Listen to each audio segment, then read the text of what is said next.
लोकप्रिय मुख्यमंत्री श्रीमान भूपेंद्र भाई पटेल, संसद में मेरे साथी श्रीमान CR पाटिल, गुजरात सरकार के मंत्रीगण, उद्योग जगत के सभी वरिष्ठ साथी, अन्य महानुभाव और यहां उपस्थित सभी मेरे परिवारजन,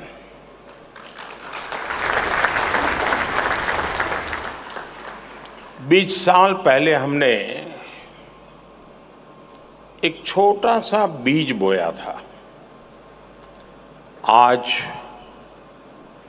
वो इतना विशाल और बृहद वाइब्रेंट वटवृक्ष बन गया है।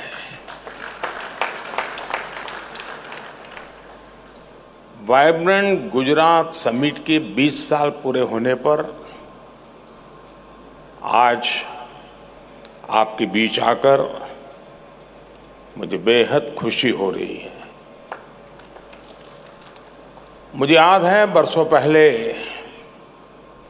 मैंने एक बार कहा था, वाइब्रेंट गुजरात ये सिर्फ ब्रांडिंग का आयोजन भर नहीं है, बल्कि इससे बढ़कर बॉन्डिंग का आयोजन है। दुनिया के लिए ये सफल समिट एक ब्रांड हो सकती है, लेकिन मेरे लिए ये एक मजबूत बॉन्ड का प्रतीक है। ये वो बॉन्ड है जो मेरे और गुजरात के 7 करोड़ नागरिकों से, उनके सामर्थ्य से जुड़ा हुआ है। ये वो बॉन्ड है जो मेरे लिए उनके असीम स्नेह पर आधारित है। साथियों, आज मुझे स्वामी विवेकानंद जी की भी एक बात याद आ रही है। स्वामी विवेकानंद जी ने कहा था कि हर काम को 3 चरणों से गुजरना पड़ता है।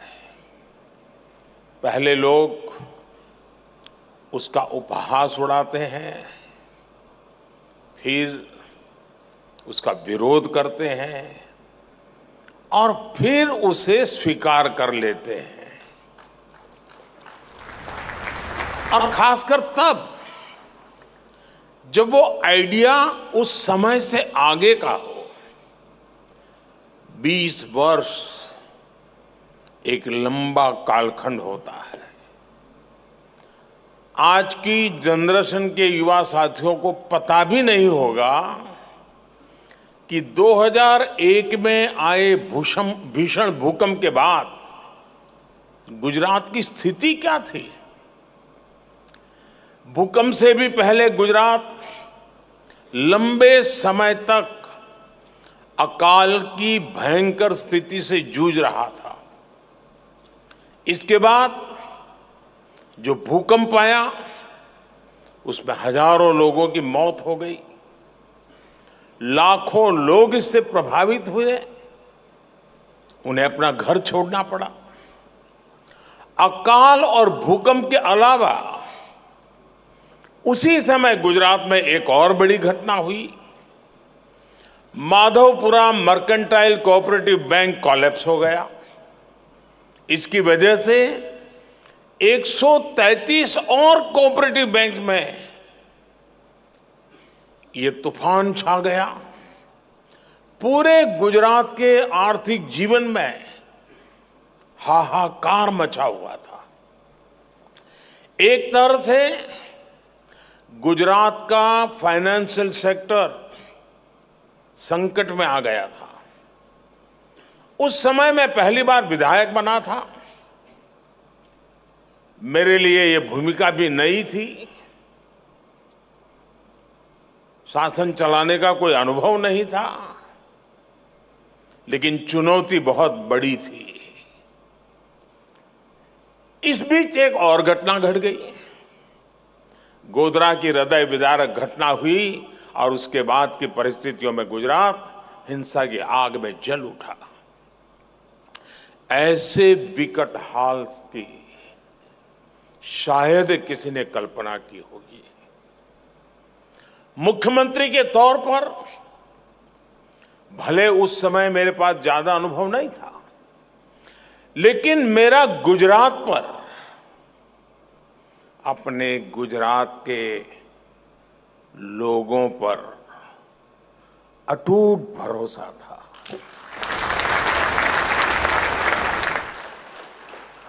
हालांकि जो लोग एजेंडा लेकर चलते हैं वो उस समय भी घटनाओं का अपने तरीके से एनालिसिस करने में जुटे हुए थे। ये कहा गया कि गुजरात से युवा, गुजरात से उद्योग, गुजरात से व्यापारी सब बाहर चले जाएंगे, पलायन कर जाएंगे और गुजरात तो ऐसा बर्बाद होगा, ऐसा बर्बाद होगा कि देश के लिए बहुत बड़ा बोझ बन जाएगा। दुनिया में गुजरात को बदनाम करने की साजिश रची गई, एक निराशा का माहौल खड़ा करने की कोशिश की गई। कहा गया कि गुजरात कभी भी अपने पैरों पर खड़ा नहीं हो पाएगा। उस संकट में भी मैंने संकल्प लिया कि चाहे परिस्थितियां जैसी भी हो, गुजरात को इससे बाहर निकाल के ही रहूंगा।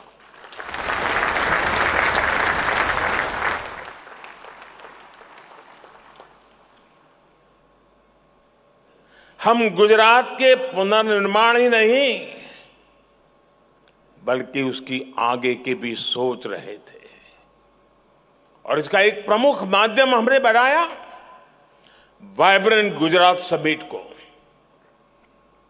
एक गुजरात का आत्मविश्वास बढ़ाने और उसके जरिए विश्व से आंख मिलाकर बात करने का ये माध्यम बन गया। ये गुजरात सरकार की निर्णय प्रक्रिया और फोकस अप्रोच को पूरी दुनिया को दिखाने का एक माध्यम बना। ये गुजरात सहित भारत की औद्योगिक क्षमता को विश्व के समक्ष उजागर करने का माध्यम बना। ये भारत में मौजूद अलग अलग सेक्टर्स की असीमित संभावनाओं को दिखाने का माध्यम बना। ये भारत के टैलेंट को देश के भीतर उपयोग करने का माध्यम बना। ये भारत की दिव्यता, भव्यता और सांस्कृतिक विरासत को विश्व को दिखाने का एक और माध्यम बन गया। हमने कितनी बारीकी से काम किया उसका उदाहरण वाइब्रेंट गुजरात की टाइमिंग भी है। हमने वाइब्रेंट गुजरात तब किया जब गुजरात में नवरात्रि और गरबे की धूम रहती है। हमने इसे गुजरात के औद्योगिक विकास का पर्व बना दिया। साथियों, आज मैं आप सभी को एक और बात याद दिलाना चाहता हूं। 20 साल हो रहे हैं। हर तरह की खट्टी मीठी बातें याद आना बहुत स्वाभाविक है। आज दुनिया वाइब्रेंट गुजरात की सफलता देख रही है, लेकिन वाइब्रेंट गुजरात का आयोजन ऐसे माहौल में किया गया जब तब की केंद्र सरकार भी गुजरात के विकास को लेकर बेरुखी दिखाती थी। मैंने हमेशा ही कहा है कि गुजरात के विकास से देश का विकास, लेकिन उस समय केंद्र सरकार चलाने वाले गुजरात के विकास को भी राजनीति से जोड़कर देखते थे। केंद्र सरकार के मंत्री तब वाइब्रेंट गुजरात समिट में आने से मना कर दिया करते थे। व्यक्तिगत रूप से तो मुझे बताते थे कि नहीं हम जरूर आएंगे। पता नहीं पीछे से डंडा चलता था, वो ना कर देते थे। सहयोग तो दूर की बात, वो रोड़े अटकाने में लगे रहते थे। विदेशी इन्वेस्टर्स को धमकाया जाता था कि गुजरात मत जाओ, इतना डराने के बाद भी विदेशी इन्वेस्टर्स गुजरात आए।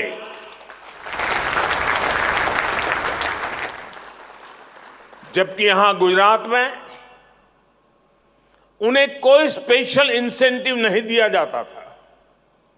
वो यहां आते थे क्योंकि उन्हें यहां good governance, fair governance, policy driven governance, equal system of growth और ट्रांसपेरेंट सरकार का अनुभव रोजमर्रा की जिंदगी में आता था।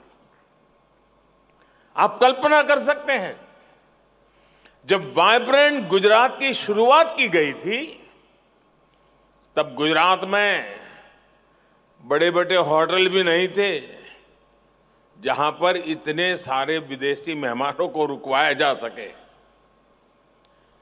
जब सारे सरकारी गेस्ट हाउस भी भर जाते थे, तो हमारे सामने सवाल होता था कि अब बाकी लोग कहां ठहरेंगे। ऐसी स्थिति में बिजनेस हाउस को मैंने कहा, भाई जरा आपके कोई गेस्ट हाउस वगैरह है तो वो भी छोड़ दीजिए ताकि उनके काम आ जाए। यूनिवर्सिटी के गेस्ट हाउस तक का हमने उपयोग किया। उनके गेस्ट हाउस में मेहमानों को रुकने का इंतजाम किया गया। कुछ लोगों को बड़ौदा भी ठहराना पड़ा। साथियों, मुझे याद है 2009 में जब वाइब्रेंट गुजरात का आयोजन किया गया, तब पूरी दुनिया में मंदी का माहौल था, मंदी की चपेट में दुनिया थी। और सबने मुझे बताया, हमारे अफसर भी मुझे बता रहे थे कि साहब इस बार वाइब्रेंट गुजरात स्थगित कर दीजिए, ये फ्लॉप हो जाएगा, कोई नहीं आएगा। लेकिन मैंने उस समय भी कहा, जी नहीं, ये रुकेगा नहीं, ये होगा। अगर विफल हुआ तो आलोचना होगी और क्या होगा, लेकिन आदत छूटनी नहीं चाहिए।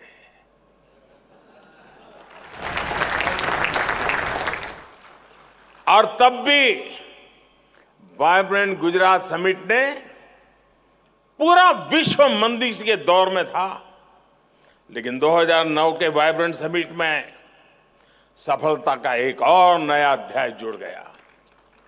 साथियों, वाइब्रेंट गुजरात की सफलता इसकी विकास यात्रा से भी समझी जा सकती है।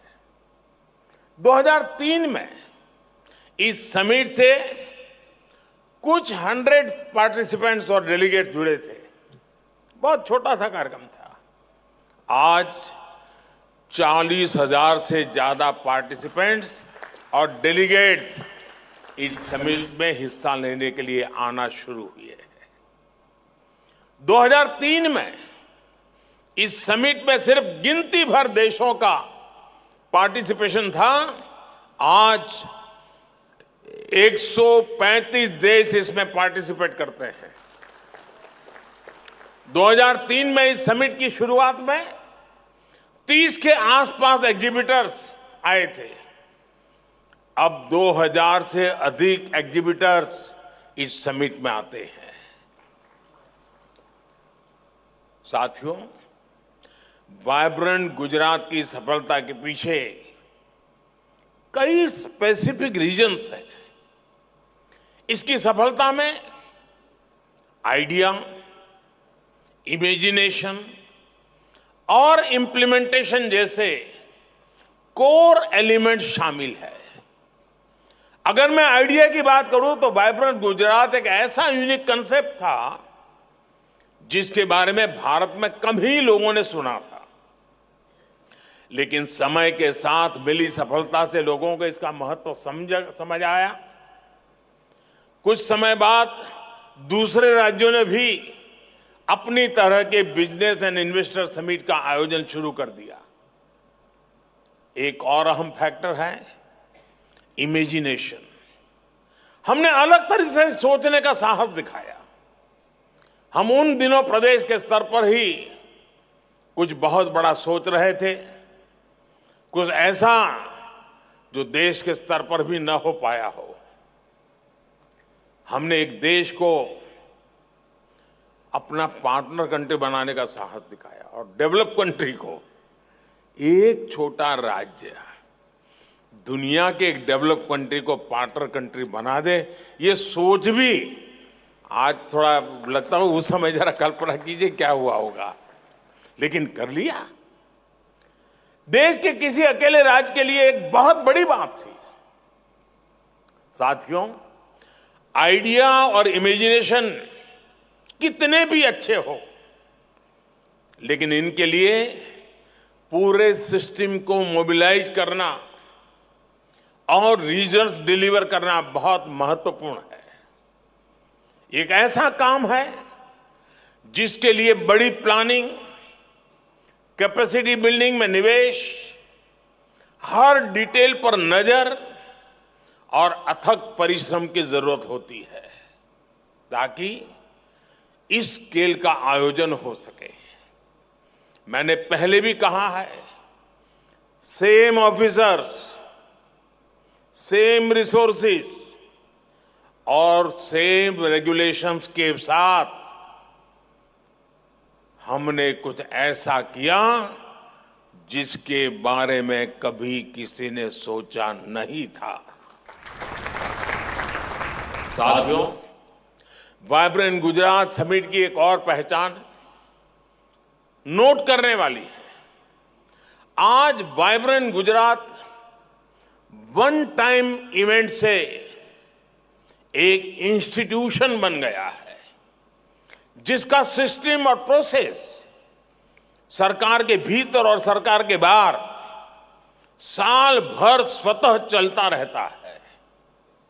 चीफ मिनिस्टर्स बदले, करीब करीब पुराने लीडिंग ऑफिसर तो सारे के सारे रिटायर्ड हो गए।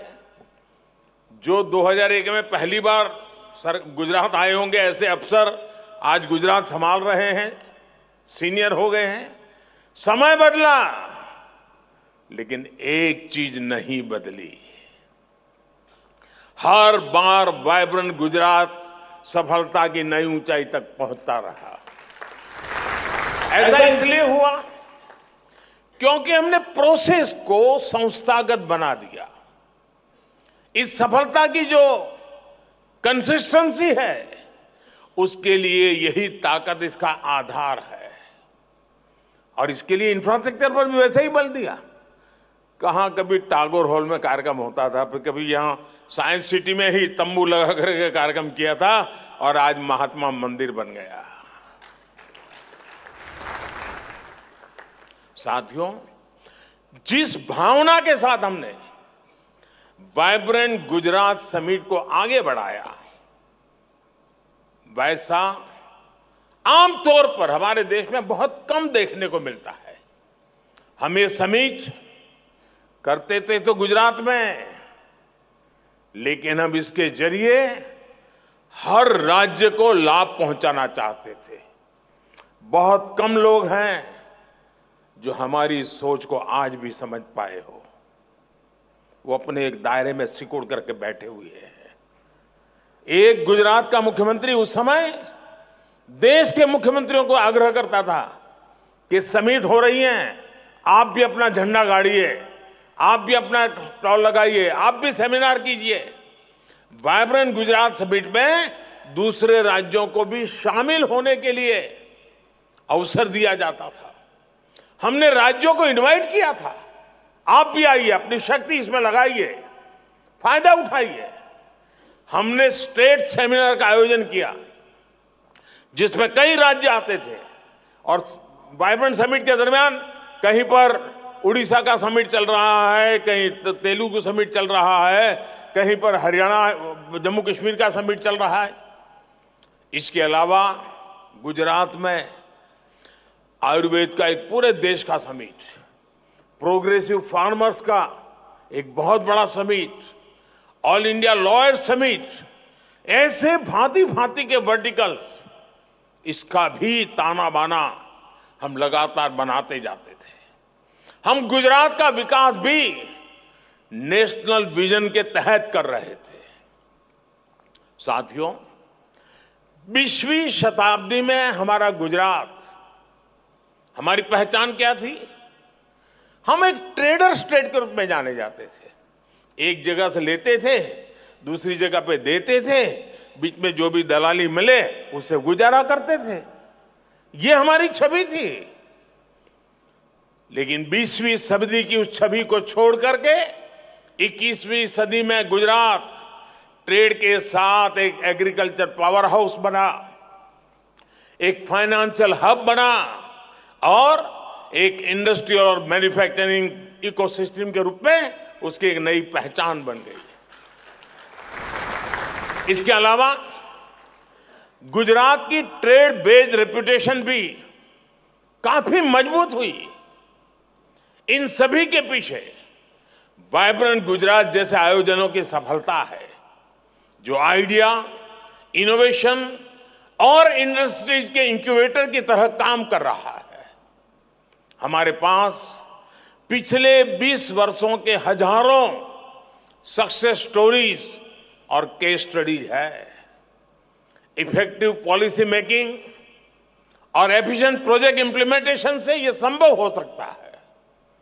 टेक्सटाइल और एपरल इंडस्ट्रीज के इन्वेस्टमेंट और एम्प्लॉयमेंट अभूतपूर्व बढ़ोतरी हुई है, जिसके कारण हमारा एक्सपोर्ट भी रिकॉर्ड बन रहा है।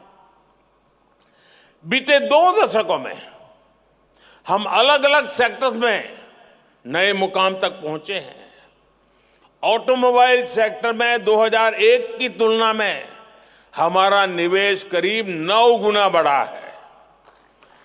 हमारे मैन्युफैक्चरिंग आउटपुट में 12 गुना बढ़ोतरी हुई है। केमिकल सेक्टर में गुजरात देश और दुनिया की तमाम कंपनियों की पसंद बन गया है। आज भारत की डाइस एंड इंटरमीडिएट मैन्युफैक्चरिंग में गुजरात का योगदान करीब 75% है। एग्रो और फूड प्रोसेसिंग इंडस्ट्री निवेश में गुजरात का हिस्सा देश में सबसे अधिक है। आज गुजरात में 30,000 से अधिक फूड प्रोसेसिंग यूनिट्स काम कर रहे हैं।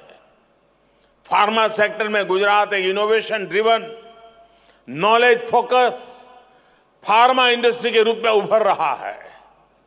मेडिकल डिवाइसेज मैन्युफैक्चरिंग में 50% से ज्यादा और कार्डियक स्टेंट्स मैन्युफैक्चरिंग में करीब 80% हिस्सा गुजरात का ही है। जेम एंड ज्वेलरी इंडस्ट्री में तो गुजरात की सफलता अद्भुत है। पूरी दुनिया के प्रोसेस डायमंड्स का 70% से ज्यादा हिस्सा गुजरात का है। भारत के डायमंड एक्सपोर्ट्स में गुजरात का योगदान 80% है। सिरामिक सेक्टर की बात करें तो गुजरात का मोरबी क्षेत्र अकेले ही देश के सिरामिक मार्केट में 90% शेयर रखता है। यहीं पर सिरामिक टाइल्स, सैनिटरी वेयर और अलग अलग सिरामिक प्रोडक्ट्स की करीब 10,000 मैन्युफैक्चरिंग यूनिट्स हैं। गुजरात भारत में टॉप एक्सपोर्टर भी है। पिछले साल राज्य ने करीब $2 बिलियन का एक्सपोर्ट किया था। आने वाले समय में डिफेंस मैन्युफैक्चरिंग बहुत बड़ा सेक्टर होगा। साथियों, हमने वाइब्रेंट गुजरात की शुरुआत की तो हमारा इंटेंशन था कि राज्य देश की तरक्की का ग्रोथ इंजन बने। समझ आया मैं क्या कर रहा हूं?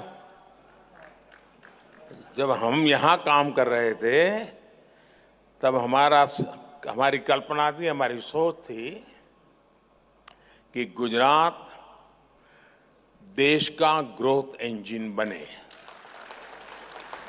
चलिए, थोड़े लोगों को समझ आया। देश ने इस परिकल्पना को हकीकत बनते देखा है।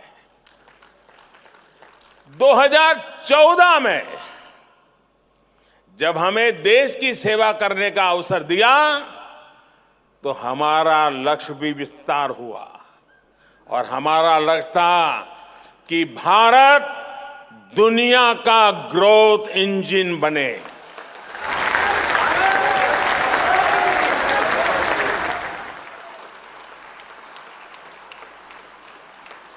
आज अंतर्राष्ट्रीय एजेंसियां, एक्सपर्ट्स इसी सूर में बात कर रहे हैं। आज भारत दुनिया की सबसे तेजी से बढ़ रही अर्थव्यवस्था है। अब हम एक ऐसे मोड़ पर खड़े हैं जहां Bharat global economic power house बनने जा रहा है। अब भारत को दुनिया की, और ये मेरी आपको भी गारंटी है, आप अपनी आंखों के सामने देखेंगे कुछ ही वर्षों में भारत दुनिया की टॉप 3 इकोनॉमी में होगा।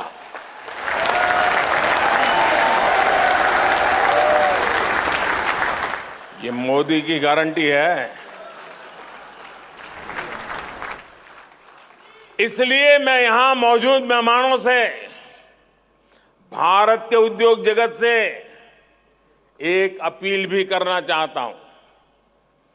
आप सभी ऐसे सेक्टर्स के बारे में सोचें जहां पर भारत अपनी नई संभावना बना सकता हो या अपनी स्थिति को और बेहतर कर सकता हो। हमें यह भी सोचना होगा कि वाइब्रेंट गुजरात कैसे इस मिशन को मोमेंटम दे सकता है। जैसे भारत आज दुनिया में सस्टेनेबिलिटी के लिए उस विषय में आज विश्व का नेतृत्व कर रहा है, लीड कर रहा है। हमारे स्टार्टअप इकोसिस्टम को कैसे इस समिट से ज्यादा लाभ मिले, हमें ये भी सोचना होगा। आज एग्रीटेक एक उभरता हुआ क्षेत्र है। फूड प्रोसेसिंग सेक्टर को तेजी से विस्तार हो रहा है। श्री अन्न के बढ़ते उपयोग से हमारा जो मिलेट्स है वो आज दुनिया के बड़े बड़े भोजन समारोह में डाइनिंग टेबल पर उसकी जगह बन गई है। श्री अन्न के उपयोग से नए अवसर तैयार हो रहे हैं। प्रोसेसिंग, पैकेजिंग, उसमें बदलाव और ग्लोबल मार्केट तक पहुंचना होने की संभावनाएं बहुत नए मौके लेकर के आई है। आज के डीपली कनेक्टेड वर्ल्ड में फाइनेंशियल कोऑपरेशन के इंस्टीट्यूशंस की जरूरत तेजी से बढ़ रही है। गुजरात के पास पहले से ही गिफ्ट सिटी है, जिसकी प्रासंगिकता हर दिन बढ़ रही है। गिफ्ट सिटी में हमारे whole of the government approach का प्रतिबिंब दिखता है। यहां केंद्र, राज्य और आईएफएससी अथॉरिटी मिलकर काम करते हैं ताकि दुनिया का बेस्ट रेगुलेटरी एनवायरनमेंट तैयार हो। हमें इसे globally competitive financial market place बनाने का प्रयास तेज करना चाहिए। इसके लिए हम अपने लार्ज डोमेस्टिक डिमांड का फायदा उठा सकते हैं। वाइब्रेंट गुजरात के सामने ये लक्ष्य है कि वो कैसे गिफ्ट सिटी को और सशक्त करे ताकि इसकी ग्लोबल प्रेजेंस बढ़े। साथियों, वाइब्रेंट गुजरात की सफलता की चर्चा के बीच मैं ये भी कहूंगा कि रुकने का समय नहीं है। पिछले 20 वर्षों से अगले 20 वर्ष ज्यादा महत्वपूर्ण है। जब वाइब्रेंट गुजरात के 40 साल पूरे होंगे, वो भारत अपनी स्वतंत्रता के शताब्दी वर्ष के निकट पहुंचा होगा। यही समय है जब भारत को एक ऐसा रोड मैप बनाना होगा जो उसे 2047 तक एक विकसित और आत्मनिर्भर राष्ट्र के रूप में हम उसको दुनिया के सामने प्रस्थापित करें। मुझे विश्वास है आप सभी भी इसी दिशा में जरूर कदम उठाएंगे, जरूर आगे आएंगे। अभी वाइब्रेंट समिट तो जनवरी में होने वाली है। राज्य सरकार और यहां के उद्योग जगत के साथी पूरी ताकत से लगे ही भी होंगे। लेकिन मेरे लिए खुशी की बात है कि आज जब आपने मुझे बुलाया तो मैं भी 20 साल छोटा हो गया और पुरानी उस यादों में खो गया। उस भयंकर दिवसों से गुजरात को कैसे निकाला है और आज कहां पहुंचा है।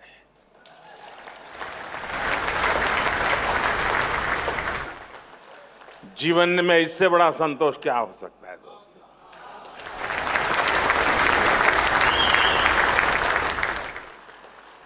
मैं फिर एक बार इस 20 साल को याद करने के लिए गुजरात सरकार को बहुत बहुत बधाई देता हूं। मुझे आपके बीच आकर के